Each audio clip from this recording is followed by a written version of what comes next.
El médico y psiquiatra estadounidense Brian Weiss siempre ha mantenido que aunque todos los seres humanos tenemos un plan vital destinado y escrito, también disponemos del libre albedrío de tal modo que nuestras vidas y la vida de los que nos rodean quedan afectadas por las elecciones que hacemos mientras experimentamos esta existencia dentro de este plano físico en el que estamos aquí y ahora.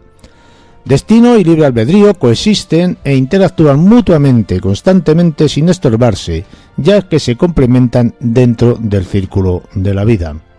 Dicen que el destino está escrito en los cabellos de nuestra cabeza, en las estrellas del firmamento, en los padres que tenemos, en el número de hermanos, en nuestro nombre propio, en el día de la muerte, en el día del nacimiento, en los hijos que tendremos, en tantas y en tantas cosas que a veces podemos pensar que nuestra forma de actuar y obrar no es fruto de nuestra libertad, sino que ya está escrito en nuestro destino.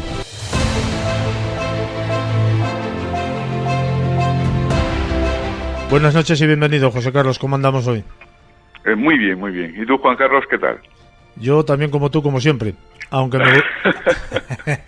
me gustaría estar mejor. ¿Existe, José Carlos, un destino predestinado? Pues es un tema muy controvertido que ha preocupado a la humanidad desde siempre, ¿no? Y que ha producido distintos planteamientos. Claro, si nosotros creemos que nuestra vida, nuestro destino, ya está escrito antes de que incluso de que nazcamos, cualquier esfuerzo en la vida no merece la pena. No merece la pena porque hagas lo que hagas, al final lo que ha de suceder, sucederá. Pero después te encuentras con que este problema de la creer o no creer en el destino es algo muy, muy, muy antiguo, es incluso precristiano. Lo que debemos entender, ya ahí me voy a la parte de Aristóteles, es el sentido religioso de la tragedia griega, que esto es lo que desconocemos un poco, ¿no? ¿Qué quiere decir esto del sentido religioso? La tragedia griega, la muerte es algo necesario, y es algo necesario por una razón muy sencilla. Porque normalmente el héroe de la tragedia clásica lo que representa es un vicio o un defecto del ser humano, ya sean los celos, ya sea la promiscuidad, ya sea, en fin. Y lo que el héroe debe morir, porque la idea es que el espectador identifique sus emociones con el protagonista o héroe de la obra. De tal manera que cuando muere el protagonista, la parte del pecado que habita en su corazón muere con el protagonista. A esto es a lo que llamamos el fenómeno de la catarsis, ¿no? Con lo cual tú sales, después de haber visto la obra, más purificado de lo que entraste. Pues se supone que esa parte de pecado que habita en tu corazón, ese vicio que habita en tu corazón, ha muerto con el personaje y por tanto tú sales liberado de esa lacra que estaba suponiendo una dificultad en tu vida. De ahí el que en las tragedias clásicas siempre muera todo el mundo. Claro, el problema es que el tema del destino ha sido muy, muy, muy vigente a lo largo de muchas culturas. De hecho, en el Islam, por ejemplo, hay una facción, no todo el Islam, pero hay una facción que también defiende el destino, ¿no? Como que todo está escrito y todo es según la voluntad de Dios. ¿Qué aporta el cristianismo? El cristianismo no, antes del cristianismo, ¿no? Ya Platón lo decía. Lo que aporta es la discusión, ¿no? Entre si existe el destino, el hombre no es libre. Si no es libre, no puede existir ni premio ni castigo. Es decir, no tiene ningún sentido la moralidad, puesto que actuamos forzados por nuestro destino. Claro, esto va en contra de la lógica del libre albedrío. Si el hombre no es libre, ¿qué somos, en definitiva? ¿Que somos marionetas en manos de quién? Hombre, los griegos decían que éramos marionetas en manos de la Moira, ¿no? De las tres hermanas, de Cloto, Laquesis y Atropos, ¿no? Que tejían con hilos invisibles, ¿no? El destino de los hombres y de los dioses. Pero claro, esto atenta contra la libertad. ¿Qué nos decía Platón? Platón nos decía que el que cuida el universo, ahí no utiliza la palabra Dios, ¿no? Tiene todas las cosas ordenadas, pero fíjate, con una finalidad, para la salvación. Para la salvación. Con lo cual, la idea de la providencia divina, que no destino fatum, la providencia divina, ya está presente antes del cristianismo. Lo que pasa es que el cristianismo es verdad que bebe mucho de la filosofía griega a través de San Pablo.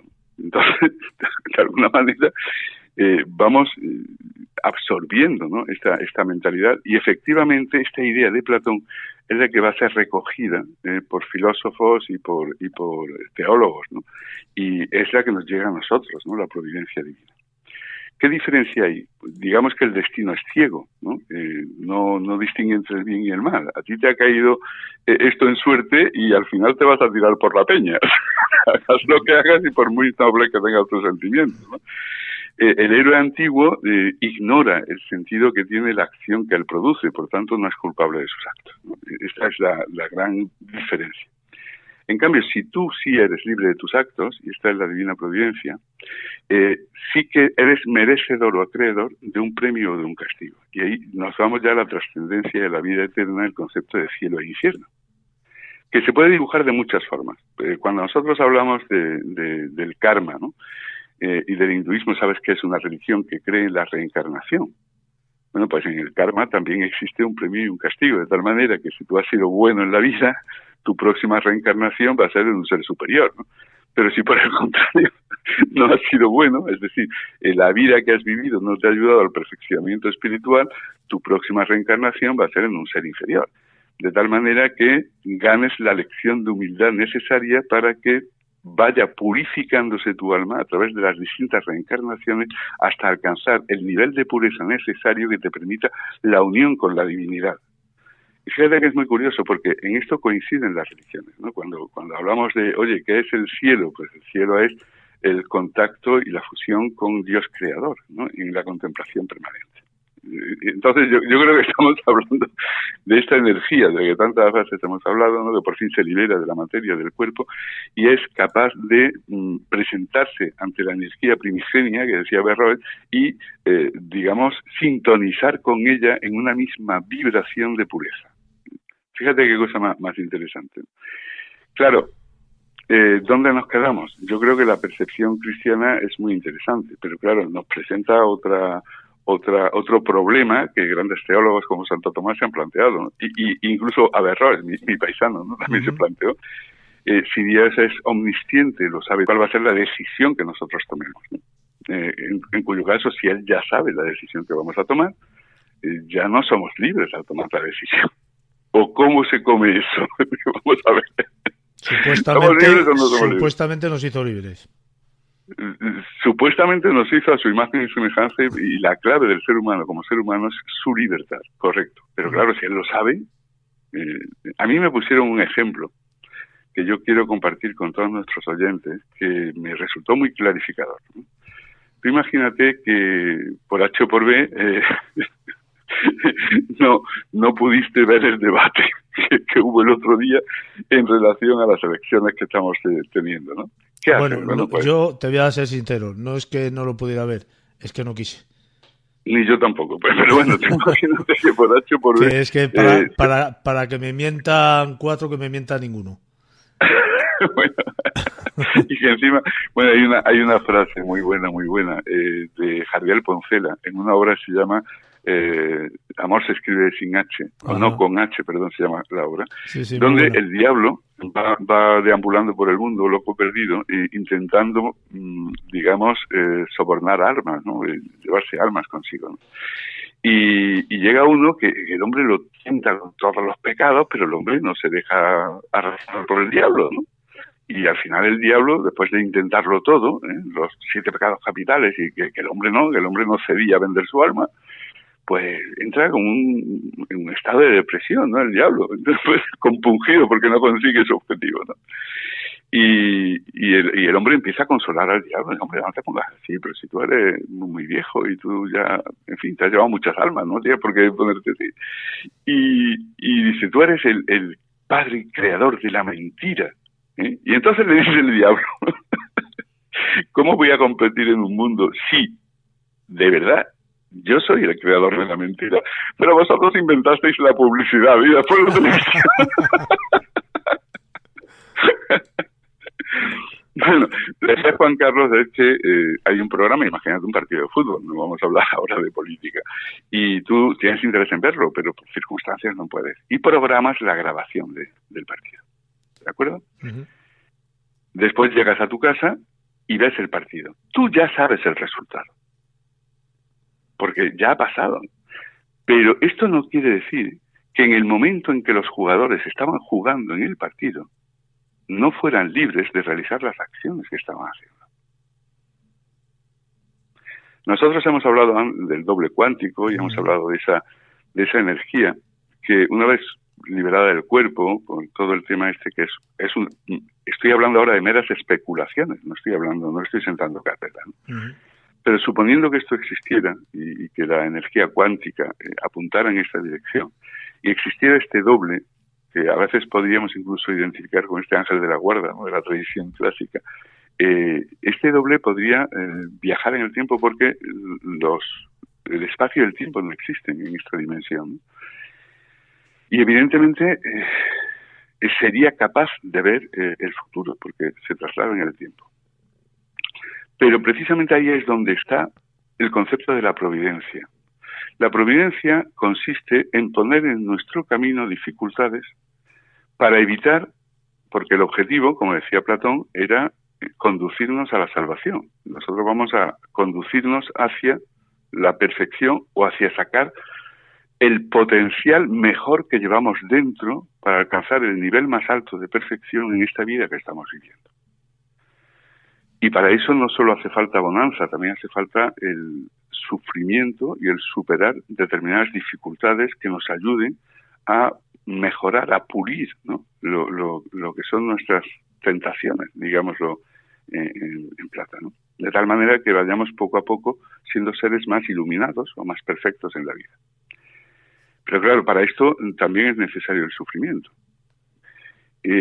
Había en un programa que tuve ocasión de partir con alguien que se autodefinía como satánico, que decía que él prefería al diablo a Dios porque Dios no podía concebir ni la muerte, ni el sufrimiento, ni la enfermedad en una persona que se dice que es todo bondad, ¿no? Es muy, muy interesante la reflexión. Pero claro, en este camino de la providencia, de las dificultades que nos encontramos en la vida, está el ejercicio de nuestra libertad. Y la cuestión es muy simple. Yo, el ser padre, igual que tú eres padre, igual que muchos de nuestros oyentes también lo son, me reconcilió mucho con la idea de Dios Padre, ¿no? ¿En qué sentido? En el siguiente sentido. Yo muchas veces, ya mis hijos son mayores, gracias a Dios, pero pues han tenido 1 año, 4 años, 7 años, 12, 14, 18, ¿no? Y a lo largo de su vida, yo como padre, en determinados momentos, he tenido que imponerles sufrimiento, entendiendo el sufrimiento como trazar líneas rojas que les impidieran hacer lo que les daba la gana en un momento determinado en pro de que alcanzaran metas superiores. Te pongo un ejemplo. Tu hijo está loco por ver la televisión o por jugar a la Play o por jugar al ordenador. Y tú le dices, hijo, no, ahora es el momento de estudiar, ¿no? Le estás obligando a renunciar al placer inmediato en aras de un bien superior porque tú entiendes que en la adecuada toma de decisiones, y eso es forjar el carácter del individuo, va a generar unos hábitos que van a ser constructivos en su vida para alcanzar aquello que de bueno hay en su interior, que en definitiva es lo que hace educar. Educar es sacar del ser humano lo mejor que lleva dentro de ese ser humano. Pero para esto hay que poner piedras en el camino y conducir el caudal del río por el lugar adecuado para que eso que hay de bello y de bueno en el interior del alma florezca en el ser humano. Y ahí yo me voy mucho con Kierkegaard, ¿no? Y perdona que cuando hablamos de este tema me tenga que estirar de filósofo porque en definitiva... Yo luego te daré mi particular pensar sobre el destino. Bueno, pues no me lo des, pero bueno, yo te conozco y ya sé por dónde vas, ¿no? Pero bueno, Kierkegaard, ¿qué decía? La auténtica libertad, la necesidad se torna libertad cuando uno acepta su propio destino. Y yo cambio la palabra destino de Kierkegaard, que es por donde tú vas. Yo la cambio por circunstancias. La necesidad se torna en libertad cuando uno acepta sus propias circunstancias. Y añade Kierkegaard incluso el sufrimiento como camino necesario para la propia perfección. Fíjate, es que hay sufrimiento necesario. O sea, no es... Hay sufrimiento que no es necesario, pero le hay que es necesario. Porque a base de ese sufrimiento te vas a forjar un futuro mejor. Claro, te vas a forjar... El otro día, fíjate, hablaba yo con una persona que es muy, muy querida y que está ahora acabando la carrera. Pero es una carrera que no tiene, vamos a ver, que no es una licenciatura, ¿no? Por tanto, no le abre que la puerta a posibles oposiciones, a un desarrollo profesional de largo recorrido. Uh-huh. Y yo le decía, bueno, ¿qué vas a hacer ahora? Fíjate qué pregunta más tonta, pero es una pregunta en una edad muy concreta en la que sus decisiones van a marcar su destino. De lo que tú decidas ahora va a depender todo lo que vaya a suceder en tu vida, en lo sucesivo. Y ella me decía, pues me voy a poner a trabajar. Yo, muy bien. Y si te pones a trabajar, ¿qué opciones laborales tienes? Tantas, muy bien. ¿A cuánto se cotiza la hora de trabajo en estas circunstancias? Me dijo, no sé si me dijo 10 euros la hora, ¿no? Oye, ¿y qué ocurre si tú, además de, en lugar de ponerte inmediatamente a trabajar, te sacas en 2 años una licenciatura en psicología? ¿Qué opciones profesionales tienes en el futuro? ¿Se te amplían o se te restringen? Se me amplía mucho. ¿Cuál es la cotización de hora de trabajo en un psicólogo? ¿La sabes? No. Imagínate que fueran 15, 18, 20 euros. ¿Merece la pena la inversión? Es lo que llamamos el aplazamiento de la recompensa. A través de la toma de decisiones nosotros vamos fraguando nuestros potenciales posibilidades en el futuro. ¿Merece la pena el aplazamiento si, por ponerte una idea, si lo que tú quieres conseguir es mayor, si te sientes satisfecho con lo que ya tienes, no tiene justificación el tener que aplazar la decisión? Sí, pero fíjate que es algo que nunca sabrás si no recorres el camino. Ya, pero esto es como cuando tienes 4 caminos que recorrer y te coges uno. Nunca sabrás nunca sabrás si hubieras cogido cualquiera de los otros 3 si hubiera ido mejor o peor.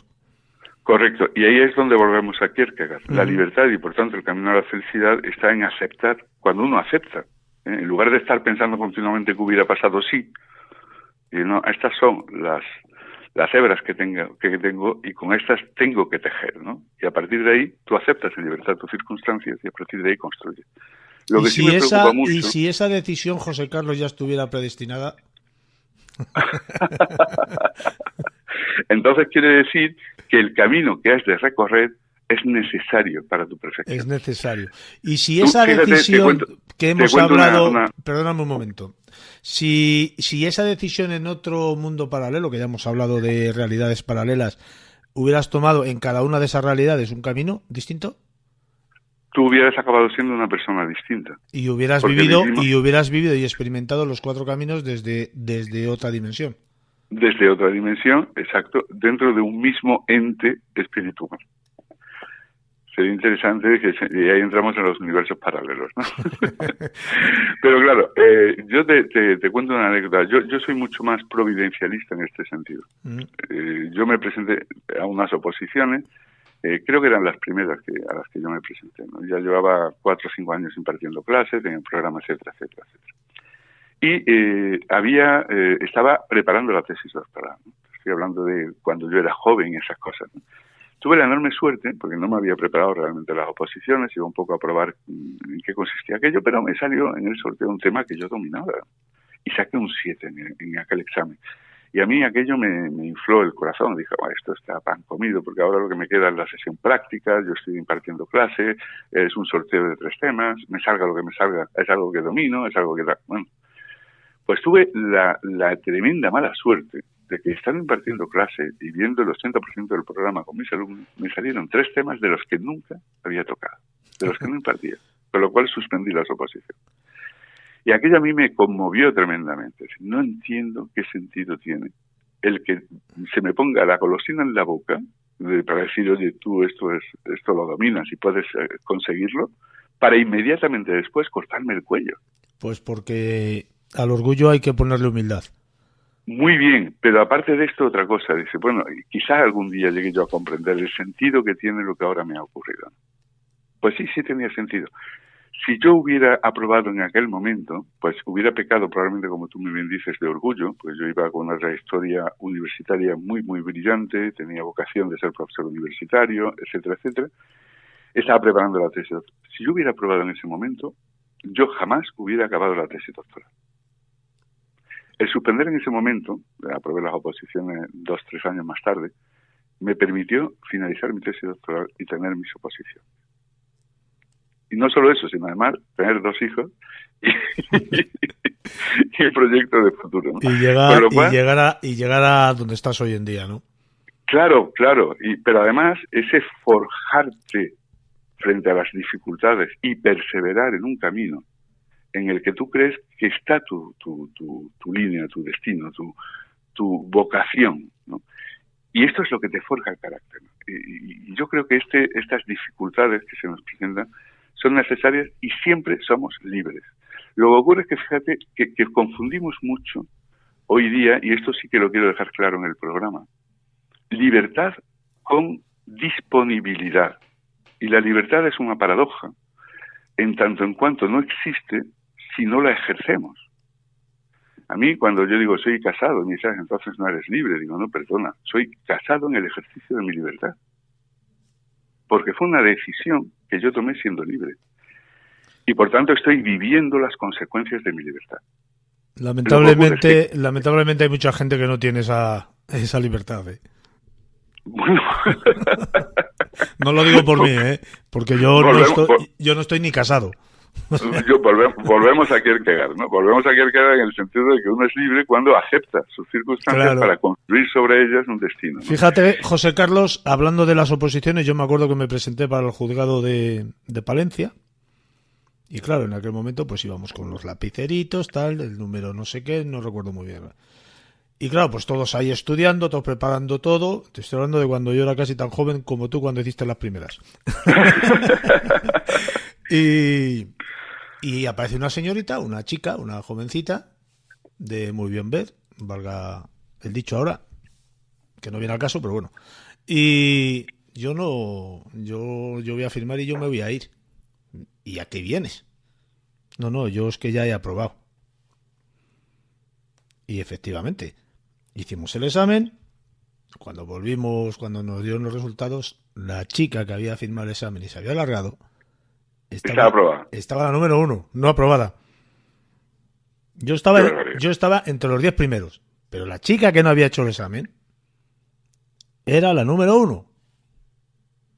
Y había firmado y se había alargado. Pero esto no es destino, eso es enchufismo. Eso me abrió a mí los ojos, como tú has dicho antes, para estudiar formación profesional. Me metí en formación profesional y saqué máquinas y herramientas, torno y fresadora. Y he trabajado durante muchos años en el hierro, que es una de las cosas que yo no esperaba que me gustasen y me han gustado mucho. Pues fíjate, qué maravilla. Lo que pasa es que luego he retomado la otra carrera que tengo, que es la que ahora me viene bien. ¿Ejerces? Sí, exactamente. Esa y la de locutor de radio. Pues déjame que acabe un poquito el razonamiento anterior, ¿no? Lo de el concepto de libertad. Cuando te dicen, oye, estás casado, no eres libre. Y yo siempre digo, oye, estoy en el ejercicio de mi libertad. Porque hoy el problema es que se confunde libertad con disponibilidad. La libertad, si no la ejercemos a través de la toma de decisiones, no tiene ningún sentido. Si tú pretendes estar siempre disponible, vuelvo de nuevo a la capacidad de ligar o la posibilidad de ligar en cualquier momento cada vez que te encuentres una chica, un chico atractivo, por ejemplo, ¿no? O la posibilidad de estar cada año cambiando de carrera, porque te apetece en ese momento cambiar de carrera, al final no construyes nada. No existe la libertad sin la toma de decisiones, no construyes un destino si no eres coherente y responsable con las decisiones que tomas. Con un compromiso hacia ti mismo, un compromiso personal, ¿no? Y esta es la gran paradoja de la libertad en la que vivimos, ¿no? Que hoy muchos confunden, insisto. Yo comparto esa parte del destino que tú te vas forjando a ti mismo en medida también de las circunstancias que te van rodeando y van apareciendo a lo largo de tu vida. Pero también creo que hay un destino fijado no sé, el que pone todo el mundo como ejemplo, tú al final vas a morir. Y esto, hoy por hoy, no lo cambia nadie. Entonces, ese destino...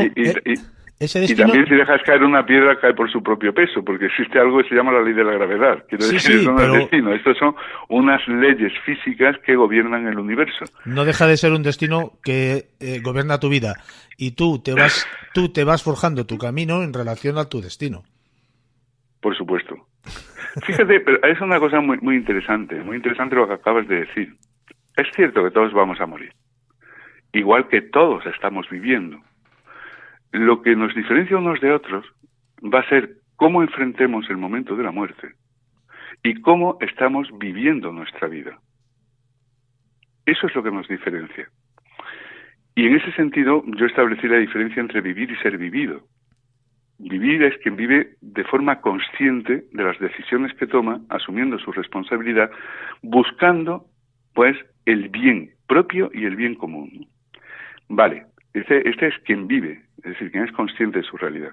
Es vivido quien se deja vivir por las circunstancias sin tomar conciencia de lo que puede hacer por cambiar su vida o cambiar las de los demás. Y se deja vivir por una sociedad consumista que continuamente lo está agrediendo a través de los anuncios publicitarios de televisión, de esa necesidad material de adquisición por adquisición de objetos absolutamente inútiles para el perfeccionamiento espiritual, ¿no? Y no aprende a desasirse, que creo que es una de las claves de la felicidad en la vida. Yo estoy completamente de acuerdo contigo en lo que acabas de decir. Hay mucha gente que se levanta, se va a trabajar, come, se va a echar la partida, o se echa la siesta, o se va a ver, yo qué sé, duerme, se levanta, trabaja, come, bla, bla, y no luchan. No luchan. No luchan, se dejan vivir. Sí. Es una cosa curiosa, ¿no? Sí, pero lamentablemente, o por suerte, no lo sé cómo decirlo, hay muchísima gente así, ¿eh? Hombre, claro, porque es que te digo una cosa, hablar de cuestiones como las que estamos hablando... bueno, puede ser que... Eso siempre una semilla de preocupación, claro, y angustia puede que ser no todo el mundo está dispuesto a asumir, ¿eh? Puede ser que incomode, e intentar comprender otro tipo de pensamientos que el que tienes creado por tu sociedad o por tu ambiente, pues también incomoda, porque ya tienes que luchar contra lo que tú has creído en esa comodidad que estás establecido, ¿no? Instaurado. Sí, lo que ahora se llama con tanta frecuencia de la zona de confort, ¿no? Esto es, sí. Nos dejamos arrastrar. Bueno, fíjate qué definición más bonita. Dentro de la tradición católica nos da Santo Tomás de lo que es la providencia. Santo Tomás de Aquino, el famoso Santo Tomás de las 7 vías, ¿no? El conocimiento de Dios. Dice, la providencia es una acción divina en la historia, una dirección inteligente que gobierna las cosas. Y ahí estás tú, en esto de que todos vamos a morir, y yo cuando digo, pues si sueltas una pieza, cae por su propio peso, que gobierna las cosas, que son las leyes que rigen el universo, y las criaturas, y ahí es donde estaría el hombre, ¿no? Para que alcancen su fin, es decir, aquello que hay de bello y de perfecto en su interior. Fíjate, y cuyo origen es el amor. Fíjate qué cosa más bonita, ¿no? Es que es fundamental para mí el tener amor por todo y para todo. Fíjate que hay una especie de parábola también en la Biblia, que ahora me ha venido a la cabeza, que no sé si la voy a contar bien, espero que sí. Estaba Jesús paseando por la orilla del lago y ve a Juan Pedro y al hermano de Juan Pedro que estaban lavando las redes en las aguas. Una realidad que vivían todos los días a la misma hora aproximadamente. Jesús le pide a Juan Pedro que coja la barca y se alejen un poco de la orilla. Cuando se alejan, cuando están a cierta distancia, se sienta Jesús en la barca y les enseña a todos la realidad que estaban viviendo. No sé si me he explicado bien. Quiero decir, hay a veces tienes que salir de ese círculo vicioso, entre comillas, que estás metido y verte desde más lejos la realidad que estás viviendo para saber lo que estás viviendo de verdad. Que a lo mejor lo que tú crees que es cierto y es real y es una cosa que no se puede mover, resulta que puedes estar viviendo en una gran mentira y en una gran falsedad. Sí, vivimos en un mundo Matrix, sí. Sí, esto donde lo inmediato solapa o tapa, ¿no? Lo que es trascendente, lo que hay más allá, ¿no? Y en definitiva, la paz interior. yo te diría el procurar un mundo mejor. Procurar un mundo mejor, hay una frase que yo repito mucho, ¿no? Y es: sueña en mayúsculas, escribe en minúsculas, ¿no? Cuando hablamos de paz, dice, muy bien, pero yo no puedo, sueña en mayúsculas, yo sueño la paz, claro, la paz mundial además, ¿no? Pero yo no puedo decidir. Una casi utopía. Sí, pero yo no puedo decidir en Libia, ¿no? No puedo decidir desgraciadamente. Lo que sí puedo hacer es traer la paz primero a mi corazón y luego a mi entorno para que sea algo contagioso a quienes me rodean. Esto sí que lo puedo hacer. Y esto es un mensaje que yo traslado continuamente a mis alumnos. No podemos cambiar el mundo, pero el mundo se cambia a través de los pequeños actos. Claro, es lo que decíamos hace unos programas de la sonrisa. Tú tienes un problema, el que tiene enfrente no tiene por qué pagar tu problema. Tú sonríele porque automáticamente te cambiarás tú. Te cambias tú y con tu sonrisa cambiarás el entorno y seremos todos un poquito mejor. José Carlos, de eso se trata. ¿Qué te parece si un día, que yo creo que también tiene que ver con una forma de ver el destino, hablamos de sincronicidad? ¿De? Sincronicidad. Vale. Sincronicidad y causística. José Carlos. Tiene mucho que ver lo que acabas de decir de la casuística, ¿eh? Sí, venga. Por eso. Ha sido un enorme placer, como siempre, tenerte en el Universo Secreto. Espero que la semana que viene, si no el tema que hemos hablado de la sincronicidad, otro que nos haya hecho algún oyente, una petición. Y bueno, espero y deseo que volvamos a hablar tan distendidamente como hablamos tú y yo siempre. Como siempre hablamos. Pues un abrazo, muchísimas gracias siempre a vosotros, Juan Carlos. Un fuerte abrazo.